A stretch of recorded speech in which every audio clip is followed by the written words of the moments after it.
Hey y'all, good morning. I'm a couple minutes early again, but I wanted to just follow up on some stuff. I've been in the rabbit hole since we talked about this. I'd been following this for, well, a few months since it broke and was waiting to see if they were going to file charges. That has been done. But I think we need to take a look at it from a different perspective, too, just for full transparency of what's actually going on, what's actually being said, the defense attorney's statements. We're going to get into a little bit of that. And I'm going to explain a little bit more because I gave my opinion and said, I had empathy for both. So now it's being accused that I'm a Emmer sympathizer, which is not even close to the case. So let's get into it.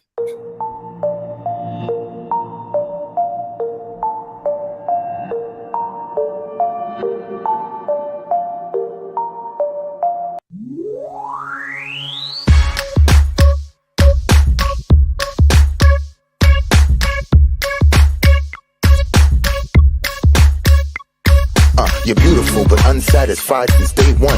You were getting teased and it scarred you when you were young. Now you're getting older and you've been on the grind. Your paper off the scale so you feel like it's time. So you got a nose job, that's the primary thing. People tease you as a kid and for some reason you hit. Always into high fashion, girl, you heavy like lead. Liposuction out your shell like a chicken and egg. Feeling confident but now you're becoming obsessed. First your nose, then your weight, now your butt and your breast. It's a vanity fair, cosmetic overdose. Fiending for a next operation like it was dope. Now you feel the need to skin pill, your skin's no good. But if those around you were real, they'll tell you the truth. Just because you spending thousands, that don't make it alright. Had one problem, now it's many going under the knife. Your lips, breasts, butt, legs, waist, hips, nose and chest, waistline, facelines, looking your best. Do it like the rest, Vanity Fair. I said your lips, breasts, butt, legs, waist, hips, nose and chest, waistline, facelines, looking your best. Do it like the rest, Vanity Fair. Come on. Vanity Fair, yeah. Changing one or two things, cool girl, do you? Do you wanna be beautiful and look like you? Or do you wanna look like someone you saw in a magazine or video, but not in the raw? I like nice shaped bodies, bikinis Brazilian, but too much of anything just isn't appealing. Some people spend a lifetime, even a million. No grace like those unhappy when chilling. A girl with a big butt, big lips, small hips is what we all love to see, and men dream about this. There is nothing wrong with getting something broken fixed. Some women get a breast job cause cancer resists. Some women want to please their man and insist. And a woman really loves you if she wants to do this. But abuse ain't the same as intention was cared. So be careful of the drug called the Vanity Fair. Vanity Fair.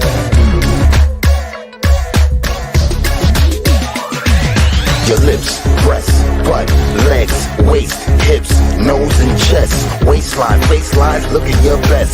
Do it like the rest, Vanity Fair. I said your lips, breasts, butt, legs, waist, hips, nose and chest, waistline, facelines, looking your best. Do it like the rest, Vanity Fair. Your lips, breasts, butt, legs, waist, hips, nose and chest, waistline, facelines, looking your best.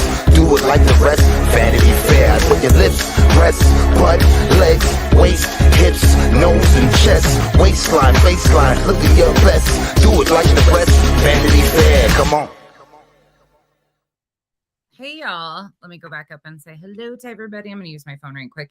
Stargazer, Angie, Cool Gamer, Queen Bella, Brenda, Starry Night, Zoya, Blink Screens, YBI. You guys and the name changes. They just crack me up. Go Find Me, Tammy Lou's Front Street, Angel, Brittany, Lane, Kathy P, CCK, Cottonwood, good to see you, Just Lee Lou, Kathy P, Starry Night again, Cash, Ian Z, Carla, Revival. All right, y'all. I want to get into this right quick because I feel like people, they're just looking for something, anything I say, but you're not going to take my words and twist them around and then mess it up. This is a serious situation that is way beyond any of us. So I think people need to learn to sit on their hands some or separate their own. People get so hell-bent on looking at one angle of things that they forget about all the other stuff. And so that's why I kind of want to break it back a little bit, because this story is very traumatic. It's very upsetting. It's all of the things. Like, I'm not faulting anybody for how they're feeling on this, but I think there's some information that we should talk about.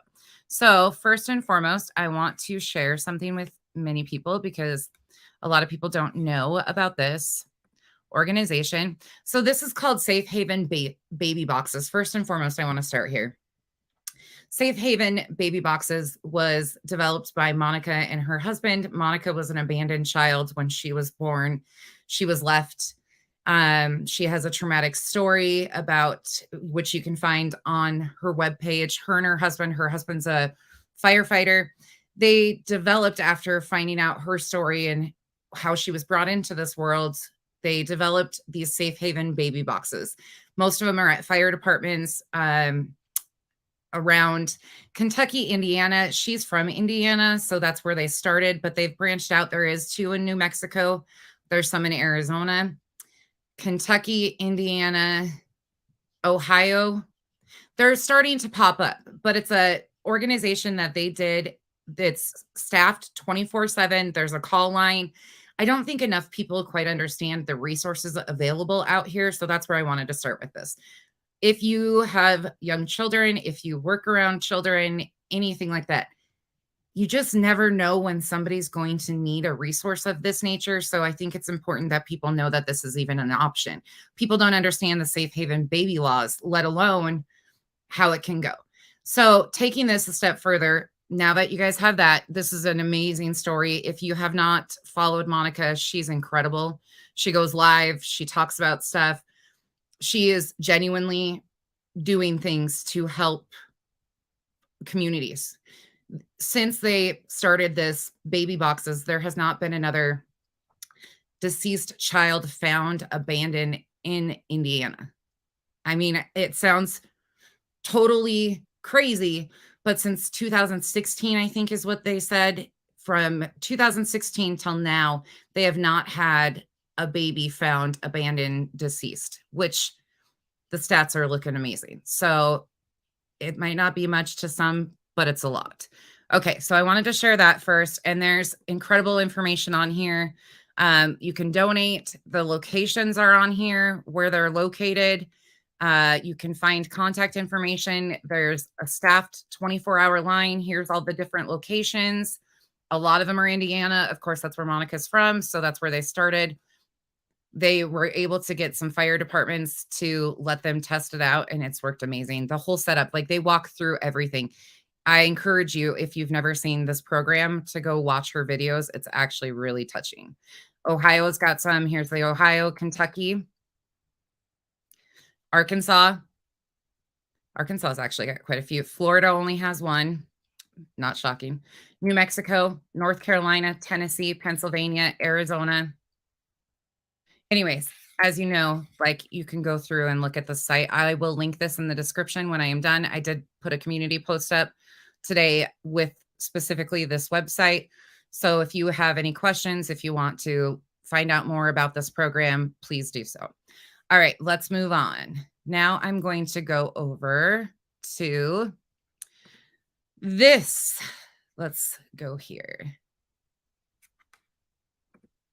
Sorry, making sure I got my right tabs open. Okay, so yesterday we went over the initial statements that were released with the charges that have been filed from Law and Crime Network. I've spent the last, I don't know, 12, 14 hours in so many different rabbit holes, but I wanted to follow up some of this too. Oh, no effing way. She's incredible. It really is incredible. Zero. Hello, blank screens, Gary. Yeah, it's amazing though. Like, I know that people kind of like get into the emotional pull of these stories, which I totally understand, but this is when we need to take an opportunity to also realize, like, this is happening far too often. This is happening far too often. So what are we doing wrong? Why? Okay. Anyways, I'm going to play the defense attorney's statements. This is where we're going to go next. This is from a local KRQE from New Mexico. This is their website, right from the news station. So this is from 3 days ago.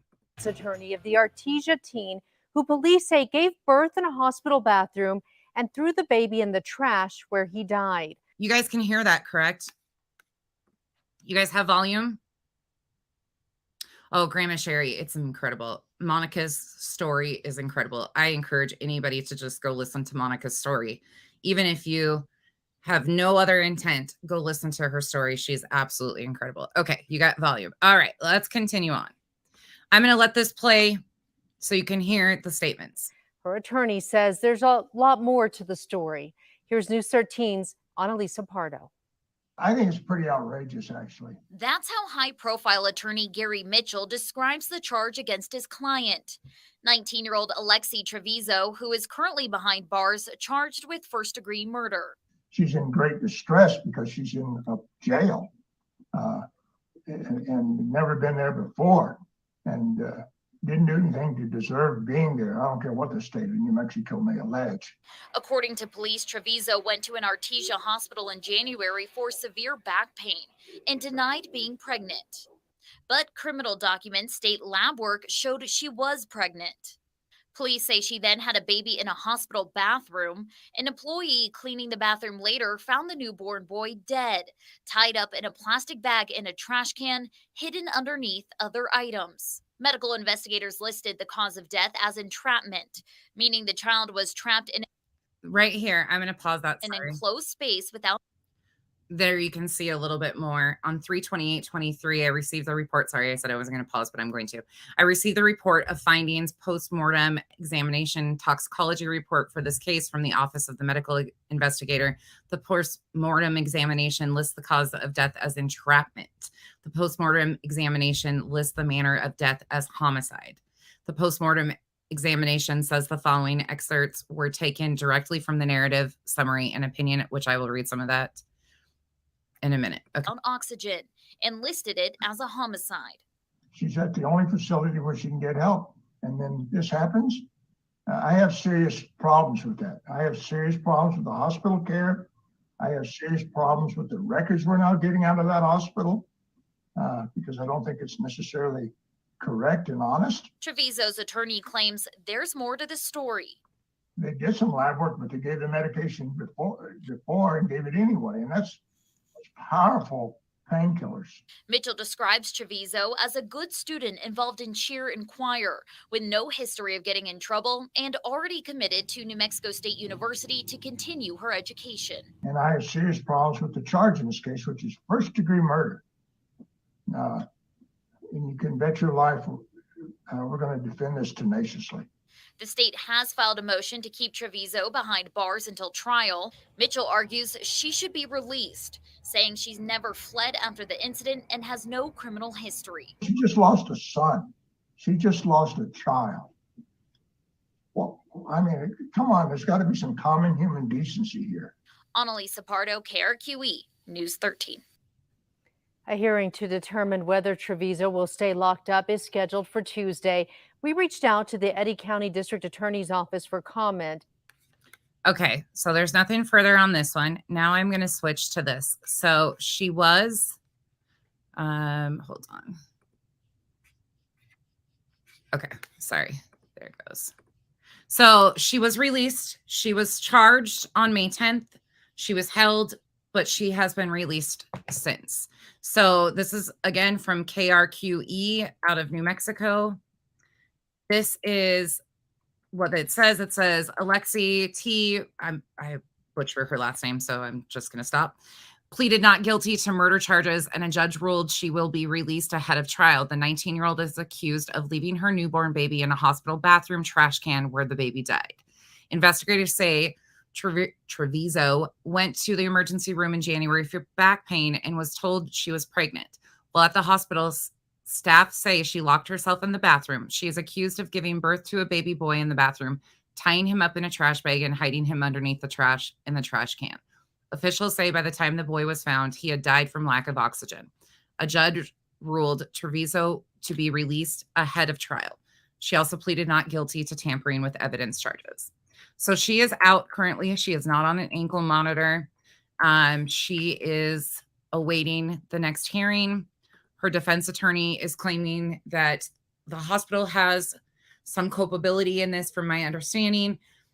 Now, one thing the defense attorney said that I think people are confused on is when she went to the hospital, they started providing care for her. She went in initially with back pain. They did a urine test, which the urine test showed she was pregnant. However, there was something that happened because she was administered pain medication, a strong pain medication. He did not say the type of pain medication. So she was already receiving treatment and they were working her up. Now, there's a time frame lapse that people are kind of missing too. So I wanted to go through this a little bit further. Let me find the right one. Sorry, I have so many tabs pulled up. Okay, so here's the time frame that people are getting confused on too.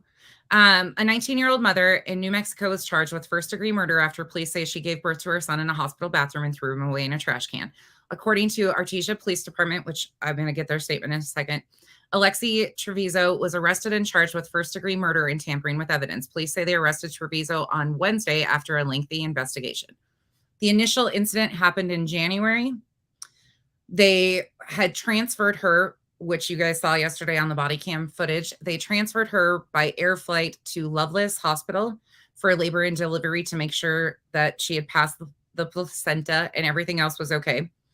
So they had life flighted her. And when they went to put her in the hospital, or in the helicopter, excuse me, they had left her there. Like, the investigators didn't go with her. She wasn't under arrest. They said they'd be in contact.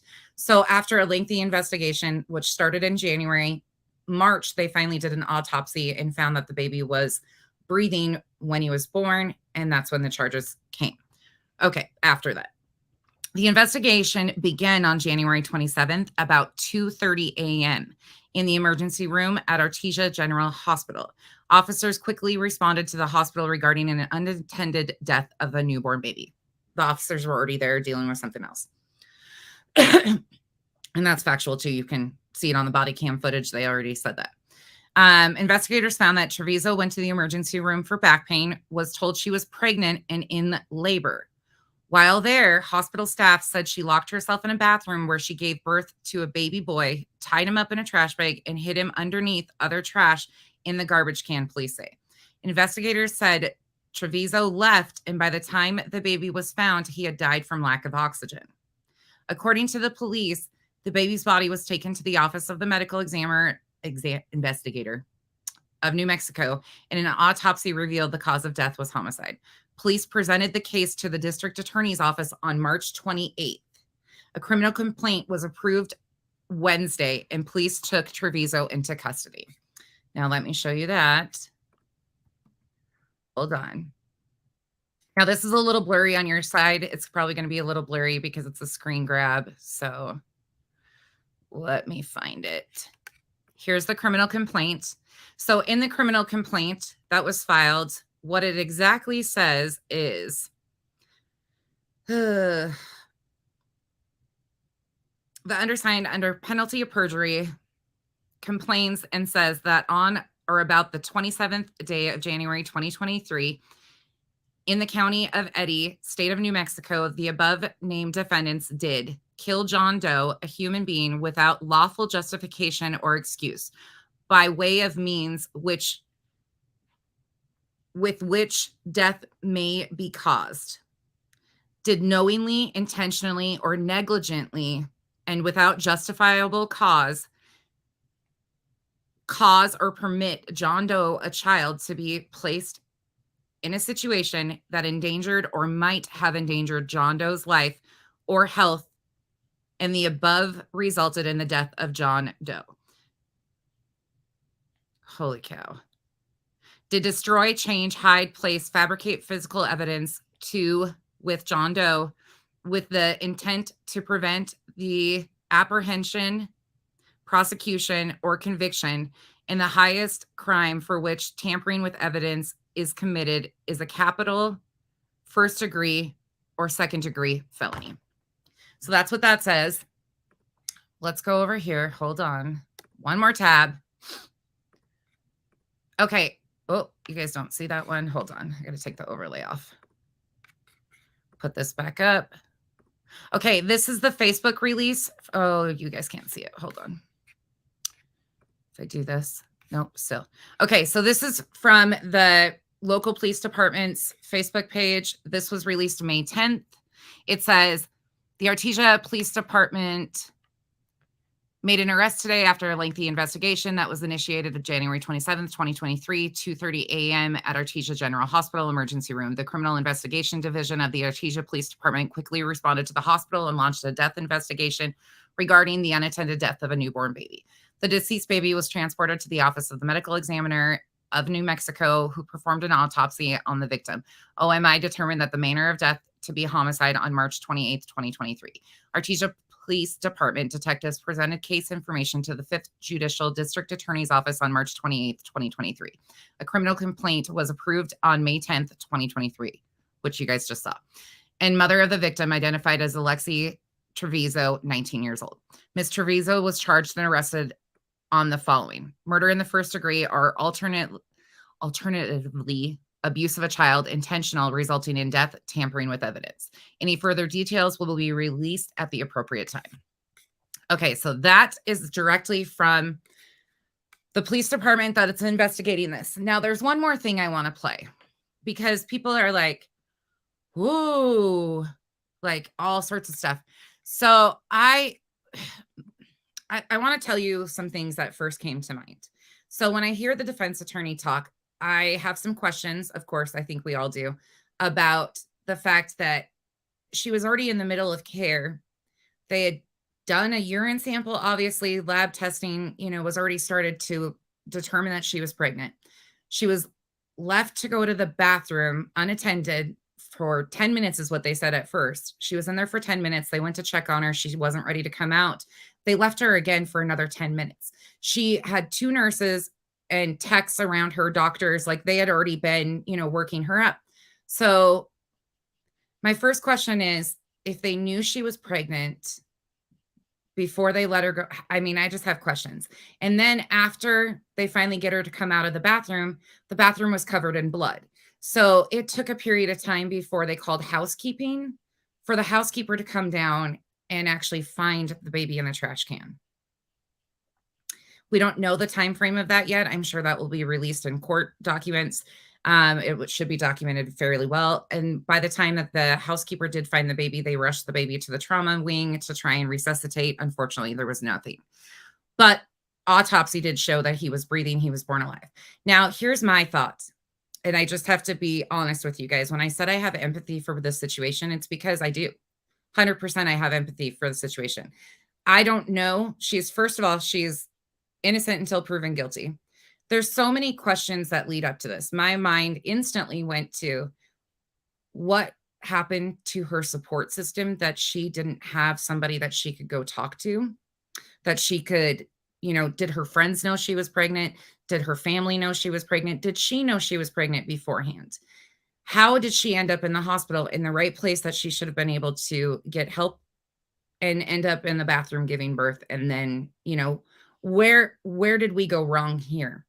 And I say we because this is a society issue, not just a one thing. She absolutely has to be held accountable for her actions. I'm not neglecting that one bit whatsoever. But you have to take into account all the other pieces of it. We don't know what medication she was given. We don't know what that medication might have done to her. Certain people have, again, not making excuses, but these are the realities of these cases. We don't know if she was potentially, I can't say it on here, raped. We don't know if she was molested. We don't know how she got pregnant. We don't know why she didn't have a support system, who knew, who didn't know, if this was, we don't know all of those details. We just don't know. So to make snap judgments and be like, oh, she absolutely knew what she did. If you are a parent yourself and think that you could never find yourself in situations like this, I hope you wake up and look around one day and realize that no parent that ends up in these situations, the parent of the 19-year-old, nobody intends on walking into a situation and doing that. Most people, 75% of the population does not wake up and say, oh, I'm going to go commit these. Something went wrong here, and we don't know those details. I hate to say that, but that's the truth. Yeah, Zoya, we don't even know if she had a boyfriend. We have no idea. Nobody wants this stuff to happen. Now, there has to be accountability held, of course. But I look at it from a bigger perspective. Where were the social workers? Was her mom there when she went into the hospital? Did her mom take her to the hospital? Did they know in advance? There's newspaper articles out there that you can find that say that she had found out a day previous to her hospital visit that she knew she was pregnant. I don't know if the source of that information is correct or not. It's starting to kick up a lot. But I was 19 when I had Mackenzie, and thank God I had a support system around me. Thank God I had a support system around me. I can't even imagine. I can't imagine being so scared and not having anybody to go to and tell them, "Hey, I'm pregnant. I don't know what to do." I can't imagine somebody not sitting me down and telling me that there's options. There's safe haven boxes. There is adoption agencies. There's safe haven laws in most states. There's options. And if we are not educating our youth on these options, these situations, how do we expect to prevent these? Thank God so many of us were young moms. There's people in my comment section who were young moms who didn't have anybody to go to and talk to. And they did it and they figured it out. But we've got to do better as a society of supporting these children. She's a child. I don't give a shit if you say, "Oh, she's legally an adult." Absolutely. But a 19-year-old, I have one of those. Well, she's almost 21. But they don't think. I was a baby raising a baby. You know, like I grew up with my child. All of us young moms, like we figured it out, but thank God some of us had support systems. There's a lot of people that don't. There's a lot of people that this absolutely, if they were to tell their parents, they might get beat. We just don't know. Absolutely, Vic. Absolutely. And that's why I really just want to hit with like the resources. We've got to do better as a system. Hospitals, where the fuck were the social workers? Why weren't they brought in? I have to commend the police department though too, because the police officers did stop the mom from talking anymore and getting stuff on camera. I will say that I respected them. I also respected the doctor on that video because she was more concerned about her health than anything else. We've got to do better as a society. Granted, shit just happens.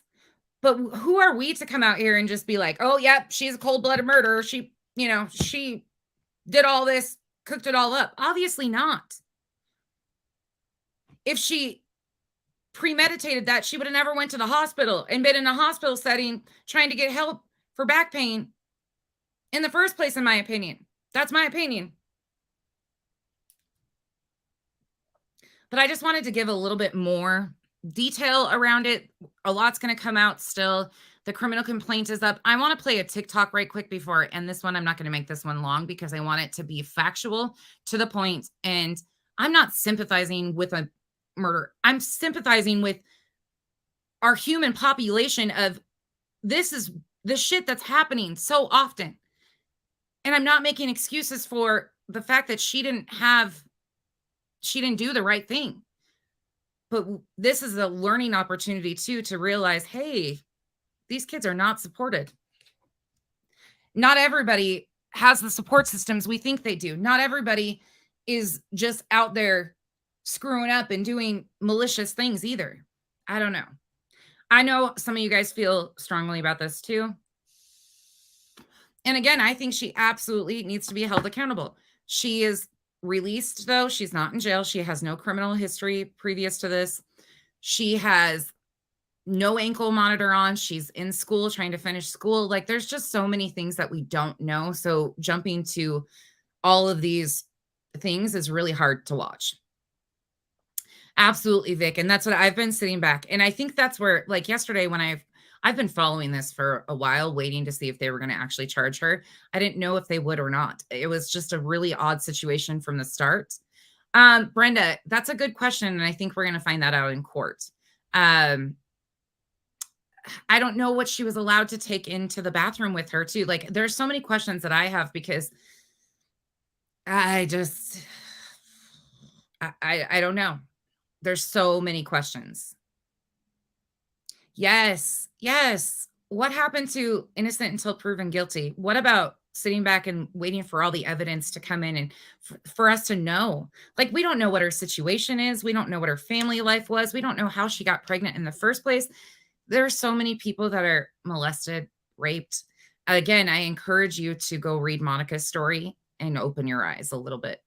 There's a reason why she started the Safe Haven baby boxes, and it's beautiful. It's just a lot. There's so much weird stuff with this story. But I'm going to play a TikTok because this is a TikTok that's being used and extremely controversial. It's being reposted on TikTok, or not TikTok, on Twitter, and people are going at this woman. Yes, Just Lilu. Thank you. It's not just young people, and not everybody wants to be a parent either. Like, there's, thank God adoption is a beautiful thing. Safe haven baby boxes. Like, there's so many options, but if we're not educating our youth on these options and having open and honest conversations of, I love you no matter what, there is nothing you can do that will ever change that. We all make mistakes. Like, if you don't have that support system, can you imagine? And many of you haven't. And we figure it out. Yeah, was that justice? There's so many things that we don't know. There has not been one released publicly revival that I can find for her next one. Don't exactly, Vic. Exactly. There was something else. Oh, let me play this TikTok. This is controversial. Again, if you have disagreeing thoughts, totally fine. This is not my opinion. This is just something that I thought was pretty spot on about the hospital piece of this. And I wanted to share it with you. Now, it's a very controversial. It's striking up a bunch of people. People are comparing Alexee to Lori Daybell. That comparison, like, instantly people do these knee-jerk things. And I'm just like, what? It makes me sick to watch this stuff, to be honest. Like, it really, that's why I don't really touch many of these stories. But this one, I opened my mouth yesterday, and you guys know how I am. Like, I just want the facts, and I just want to think that this is, there's other people out there that have compassion first, I would think. But then I'm starting to realize that's not the case. All right, let's play this one. I'm not going to show, well, I'll show you the account of, it's She Do Be Banned. She Do Be Banned. That's her TikTok. She Do Be Banned. Okay. I'm going to just play the audio of it, though. She's just sitting here. That have compassion first, I would think. But then I'm starting to realize that's not. That's me. Ooh. Wrong one. Okay, here we go. You forced birthers are actually fucking insane. She went to the hospital for back pain. They ask her, hey, are you pregnant? She says no. They do a pregnancy test. She's pregnant. They tell her, hey, you're pregnant. She gets up to go to the bathroom shortly after that, probably thinking she had to shit. She's in there for 10 minutes and gives birth to a full-term fucking baby. She didn't cut it out of herself. That means she was in active fucking labor when she got there, and everyone failed her on her care team. She should have been in labor and delivery, not in the fucking ER. Y'all act as like she found out she was pregnant, ran to the bathroom, pushed as hard as she could to get it out, and then just discarded it because she didn't want it. It doesn't fucking work like that. Y'all need to start finding compassion for the people who have been existing on this earth and not the ones that took their first and last breath within minutes of being on it. Ugh. I mean, ugh. I don't know why that's so controversial, because it hits the point to me. Like, she obviously was in active labor. It's not like she went in there, whether they knew or not, how far, like, into the active labor, any of that stuff. That account on TikTok, Cash, is She Do Be Banned. Let me show you. I'll link it too in the description because I like her stuff. There you go. Yeah, I know. I just can't, like, they knew they had done a urine test. They let her in there for 10 minutes, went to check on her, and then left her for another 10 minutes. Like, I can't even.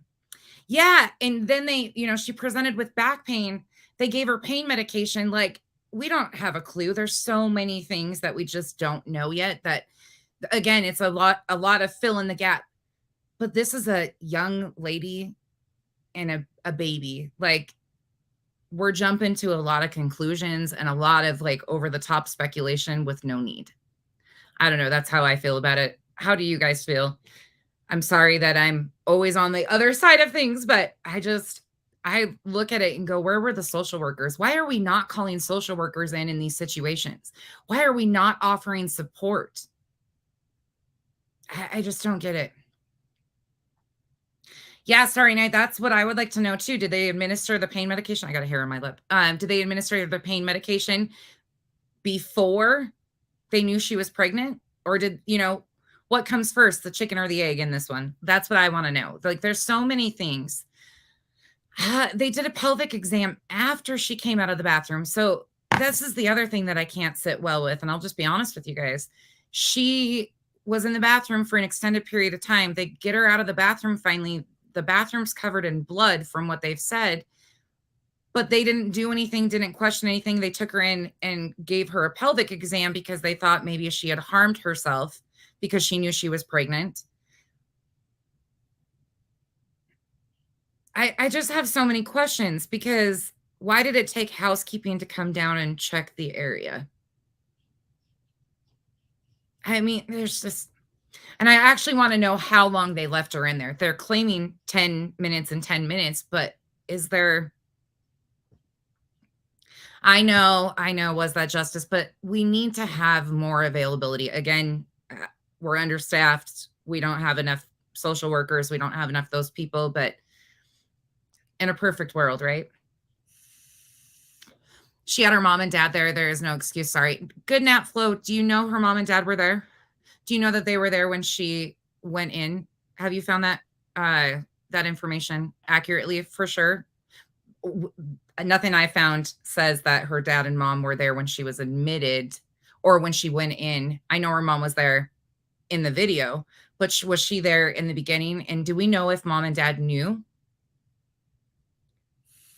Mom was there. Absolutely, mom was there in the body cam footage. We saw that, but I'm just curious if they were there. See, we just don't know so many pieces of this. Again, she needs to be held accountable for her actions. There's no excuse as far as that. Like, this should have never happened. But I think they're going to have a hard time because first degree, first of all, there was a big burden there. Oh, yeah, the good nap flow. That's what we see or would assume on the body camera. The mom looked, but again, I don't know. Mom called dad from the hospital. Go find me. Yes, that was on the body camera too. So I don't. There's just a lot of missing details.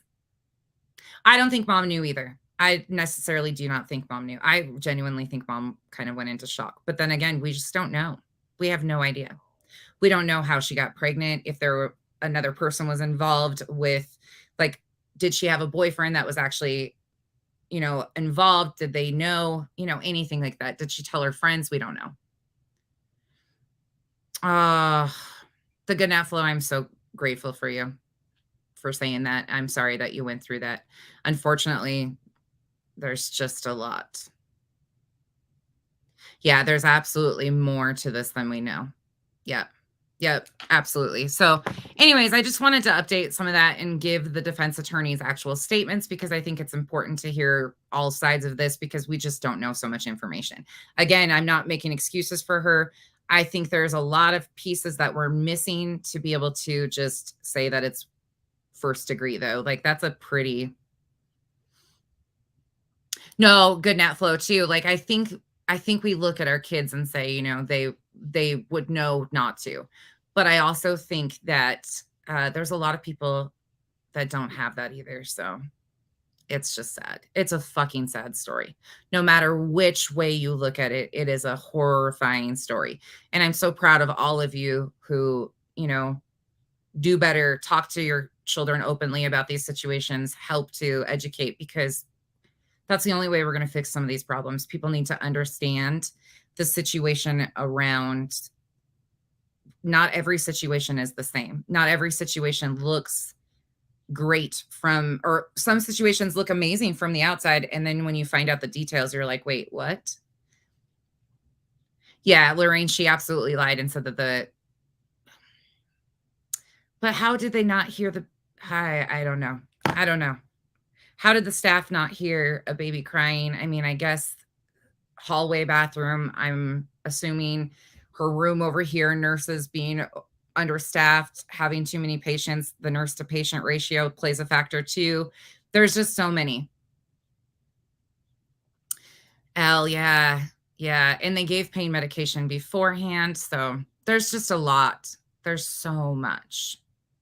But I'm going to leave you with, again, I encourage you all to go look at, let me pull this up, Monica's story. If you do not follow Monica, I really encourage it. This is Monica here.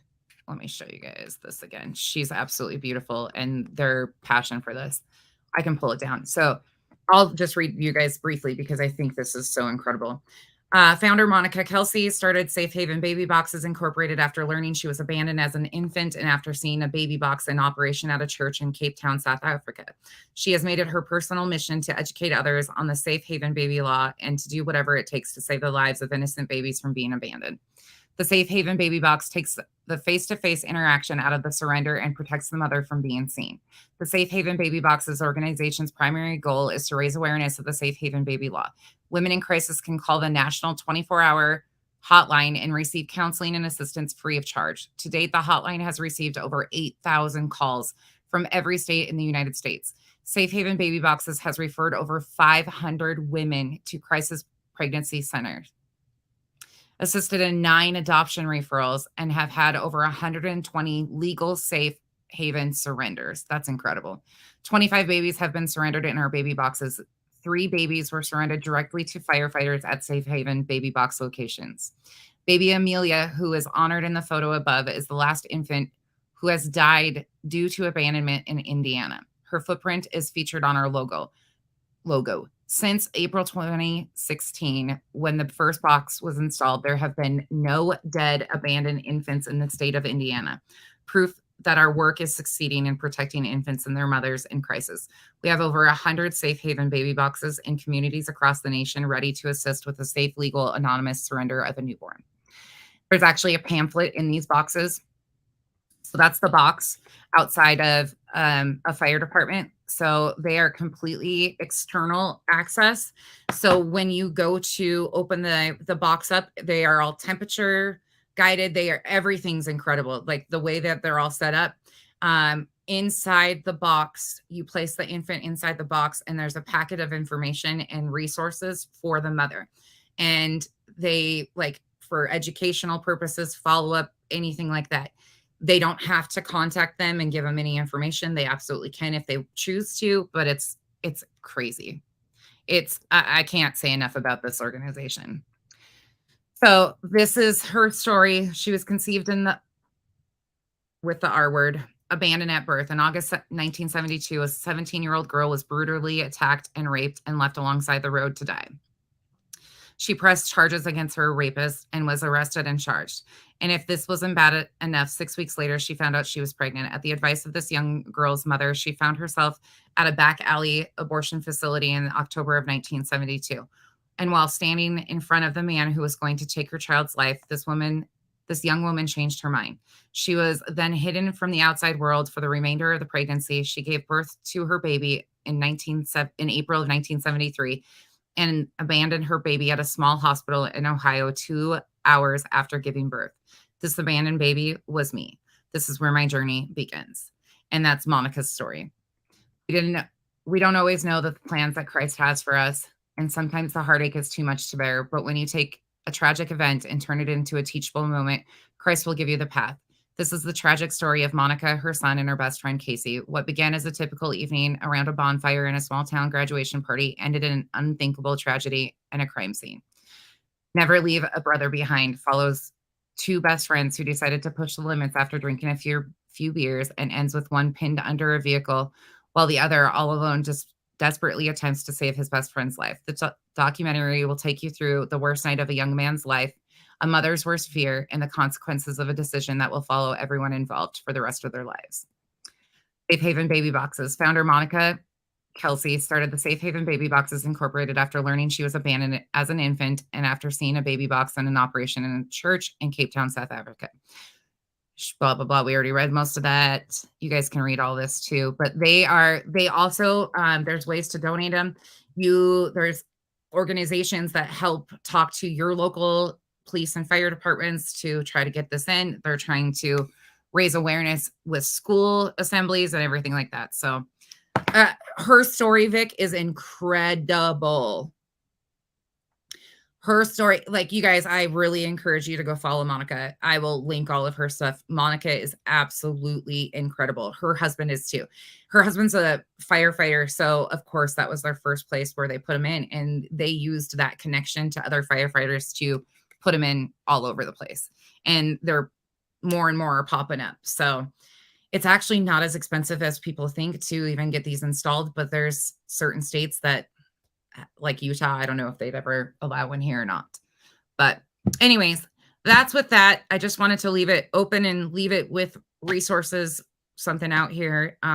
It's a horrifying story. Again, somebody has to be punished.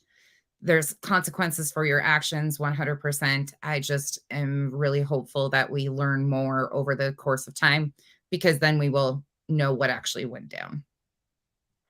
Anybody have questions or anything that I confused anybody on here before I end this one?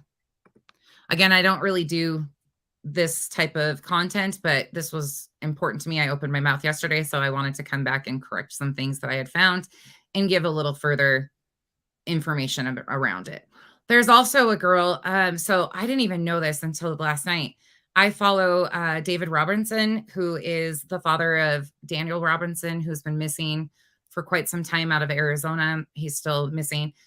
But David brought on another mom last night, and she's got a missing daughter in Arizona and has for almost 4 years now. And I didn't know that that was one of Rabbit's first true crime cases. I was like, whoa, my heart just broke. There are so many missing people in Arizona. It's unbelievable. About Taylor, go find me. Which Taylor that we talked about yesterday? Oh, Rockabit, of course. Yeah, exactly, Cash. Kindness. Kindness is important. The arrest, or is there more about it? Go find me. Shorts, Cash, of course. It's getting warm here. Helen, I'm glad. It's kind of a break from the monotony. And these are stories that I think, like, if I can share some resources or other things with too, like, unfortunately, in New Mexico, there had been a girl that just went to prison for a similar situation, but she tossed the baby in the trash can. She had just been sentenced. So that was a very prominent story in that area too. So I think that was the mom's response, you know, have you not seen? Because that was a big story in New Mexico too. Oh my gosh, go find me. Yeah, there's no good. Yes. Good nap flow. Thank you. That's the perfect way. Yes. Be kind, everyone. The world needs more of it. Thank you, Vic. That is definitely true. I know we get on here and we talk our shit and we do our drama and everything like that, but there's real people suffering around us every single day. There is people that don't have access to the resources that some of us do. Our mental health crisis in America is, and beyond, is absolutely disturbing from start to finish. Like, there's just not enough. There's so much need for all of these resources and just not enough. Go find me. I'm sadly not shocked. Oh yeah, I knew her and Dakota got back together. Yeah. That's toxic as hell. Lorraine, it's going to be interesting. I don't think that that's going to stand. I think that there's going to be a lot more information that comes out, and it's going to be hard for them to get the first degree, but I could be wrong. I mean, we'll have to see some of this. We'll follow it as things come out. If you guys catch anything, let me know. We'll follow this story. I am going to probably use my backup, and I'm going to do or try to highlight some of these cases of people that I just could not believe it. I can't. The story that it just broke my heart. The little girl had autism, went missing. She was lured from online and went missing, and she's been missing for almost 4 years. And you don't hear her talked about hardly ever, but you hear about Summer Wells from 1,800 creators every day, all day long. What happened to all these other kids? Not even, I mean, she was a kid, but what happened to Daniel? Like, why aren't we? Ugh. Oh, Justice Jane, thank you. This is why I don't really touch these stories too much, though, because I come at it from a compassion thing of like, oh my gosh, what happened here? Like, speculation can be interesting, but not in a situation like this, in my opinion. Like, we can speculate to a certain extent of, filling in the blanks and stuff, but this is a tragedy that's happening day after day after day in our world. It's just sad. I honestly, you just Lulu, I try to too. Oh, Good Nat Flow. That story, I'm gonna go pull Rabbit's original on it because Rabbit interviewed the mom. But I'm just sitting here like, why are these not talked about? Why? This is such a problem. Like, her story to me is intense because Arizona has a huge missing people problem, a huge trafficking issue. You have a little girl who was lured out of her home who had special needs. She's not a runaway. And you don't hardly hear anything about it. But you hear about, and again, Summer Wells is missing. I'm not saying one's more important than the other, but why are we not talking about all these other missing kids? I don't know. Yeah, it's just crazy. It's so crazy to me, y'all. I cannot wait to move to Arizona, but I also know that I'm going to be really intense. Oh, another thing. Oh, go find me. Thank you so much. Thank you so much. I appreciate that. I really appreciate that. We're going to do some of those other stories though, because if I can do anything, I might be able to use my voice to at least just even get some more awareness out there, some attention. Somebody might not have seen it. You just never know who's going to see somebody, who's going to know somebody. Like, if I can do that, then it's worth it, right? And a lot of these cases, like, are older cases, so it's not, like, pertinent information that I'm gonna screw up or anything either or get wrong kinda thing. Like, I can do my research and actually, I think do a little bit better with it because it's not this huge case at the moment. Thank you again. Yes, Justice Jane. So many people don't even understand the resources we have out here for sure. Oh, this is crazy. Yeah, so many. Yes. Even if you have a great relationship with your children too, things can go wrong. Like, every kid holds stuff back because they don't wanna, like, even if you have a great relationship with your children will hold things back at times that they don't want to hurt you. Elle, I'm sending you huge hugs. Hey, Lilith. My girls don't either, Starry Night. And that, like, to me, having girls that are right in that age range, they're 12 and 13, which they'll be 13 and 14 in the matter of no time.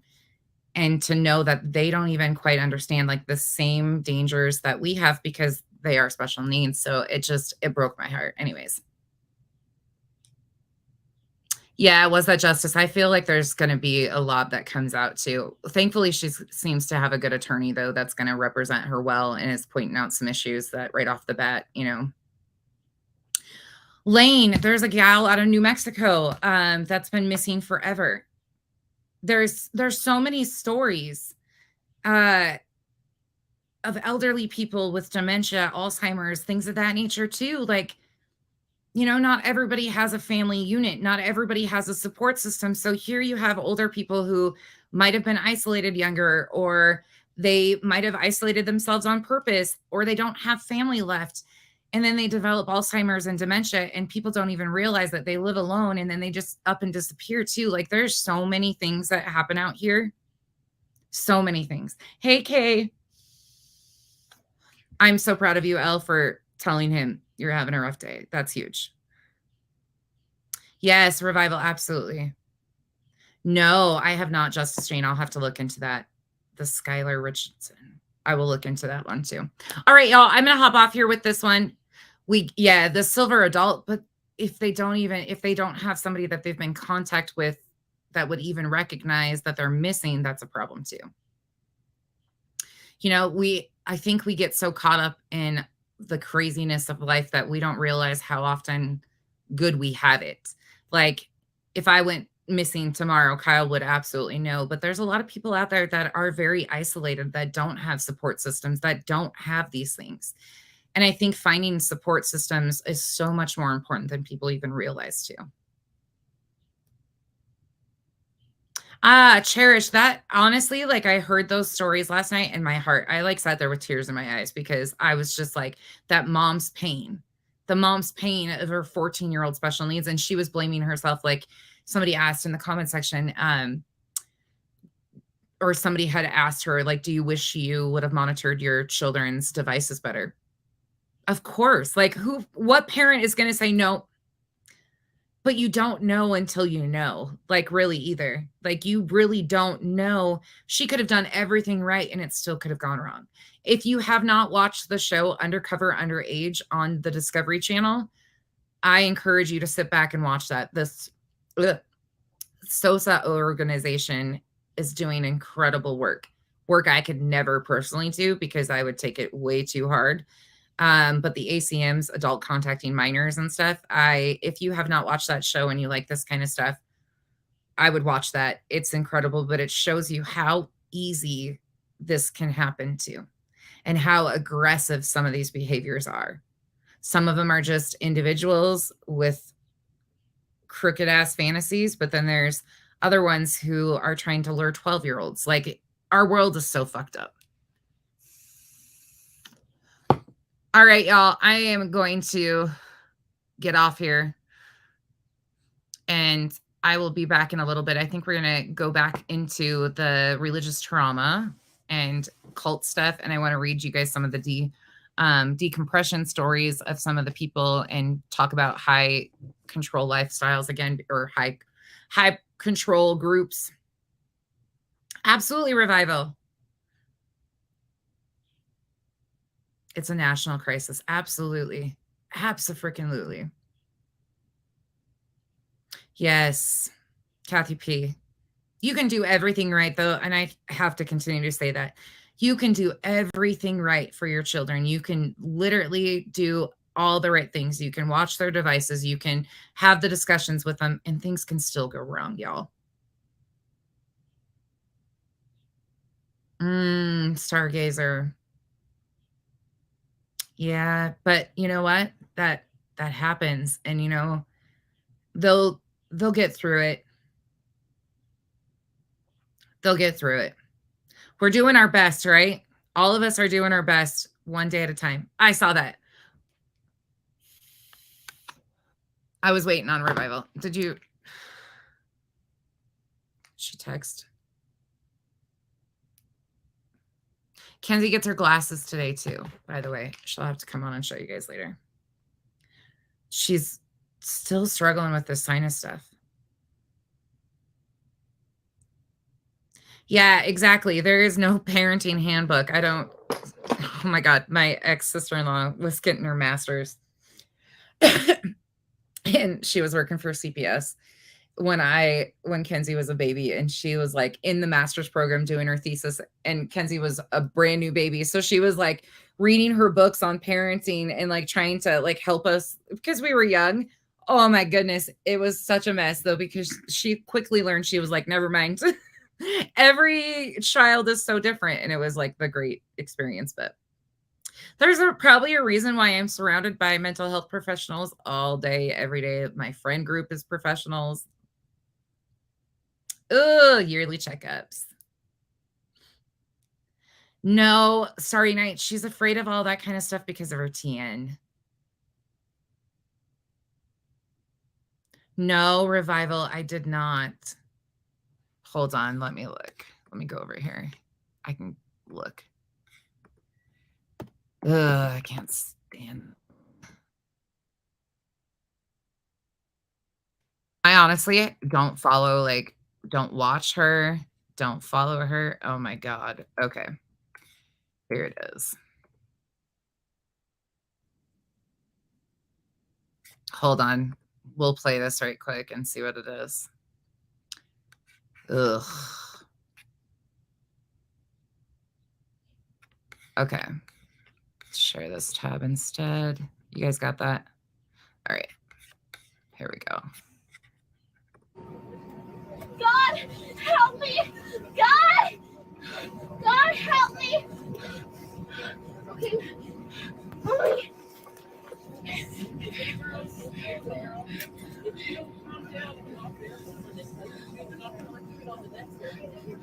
God.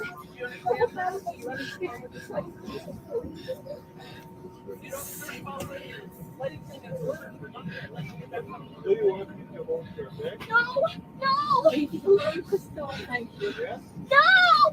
No! No! No! Give me that bag! Christella, that's not even yours. What are you doing? Do you want to play with me? I'm bigger than you. You're so rude! Oh, she definitely has. Yeah. Yeah. Oh, this poor girl. Mm. Give me that!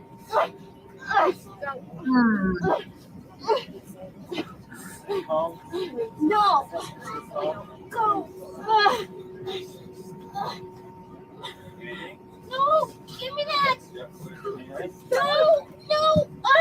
No! No! All right, I'm going to take it off.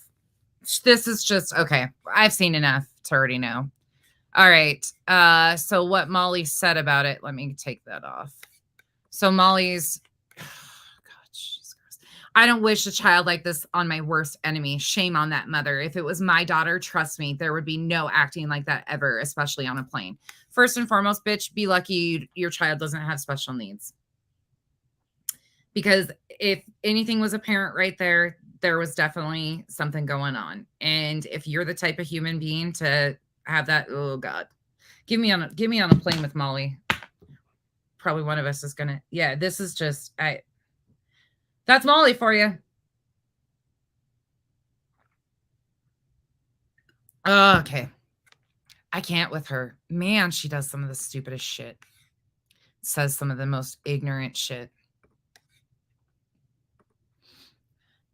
When we took my girls, Revival knows this, when we were flying for the first time, we took the littles with us at Christmas time, and it was their first time on a plane because they have sensory issues.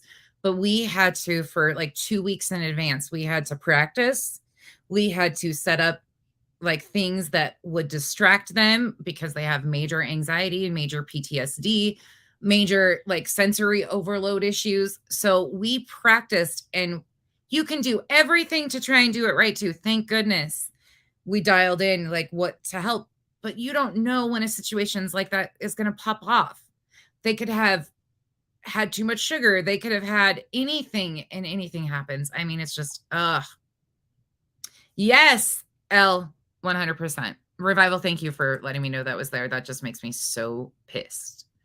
People are so ignorant about adults with special needs, children with special needs, anything. People with PTSD, sensory overload, like, ugh. I can't either, just Lilu. It's just so, it's like, but she's a life coach, right? She's a life coach. All right, y'all, I'm out for a little while. I will be back. I will decide which way we're going to go next. There's a lot of stuff I want to talk about. I have so much shit I want to talk about. Kyle is having major allergies issues too. So he might come on today with me later. He's supposed to be coming home early. If not, he'll be on this weekend with me. He wants to see Elle too. I haven't brought him on and exploited him for content in a while. So maybe I'll exploit him with his shirt off this weekend. I'm just joking. I hope you all have a wonderful day. And I will see you guys later. Yes, Revival, say that louder. If you are ever on a plane and see something like that happen, go to Compassion and Grace. Can you imagine how that mom felt? I mean, really. And that child's like, they don't want to act like that either. They don't want people looking at them. Yeah. Help, and even offer. I just, ugh. All right. See y'all.